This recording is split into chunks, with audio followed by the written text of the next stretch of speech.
My plan for my life was to have a child every 2 years. I had that mapped out. I was going to have a kid every 2 years. I didn't know how many. I wanted a big family, so we had a boy first, and then 2 years later, another boy. And at 22 months old, we found a tumor.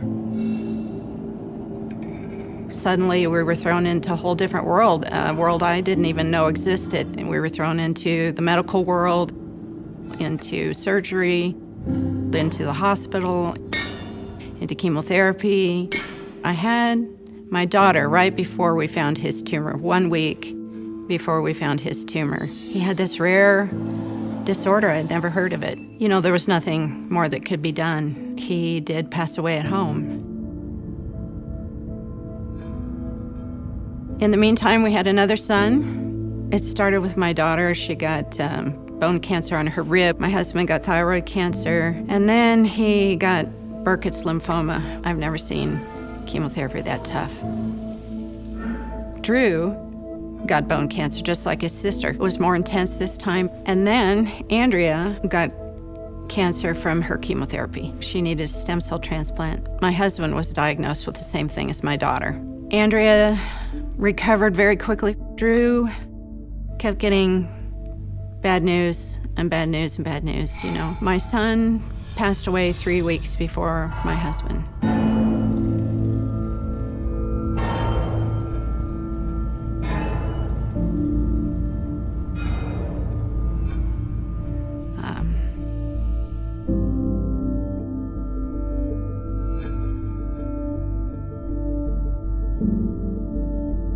I began to think, maybe I couldn't do this. You know, maybe I wasn't strong enough. You know, I began to think that I might fail. But the Lord was not going to allow me to fail. And I know that that's not unique to me. That He does that for everybody. It's not always about us. Like, we're not going through this because we need to change or we're not good enough. I became someone, you know, more capable of helping others and of having compassion and of understanding at an intimate level, you know, what other people go through. And I found a great deal of joy in using the things that I've learned to help other people, especially families who have children with cancer. One of my missions in life is to comfort others who are going through cancer, and that, you know, I know how to do it because I've been through it. It's like, to me, it's like Newton's law. For every action, there is an equal and opposite reaction. Equal and opposite. So I think the greater our sorrow is, the greater our capacity is to feel joy. I've been surprised. I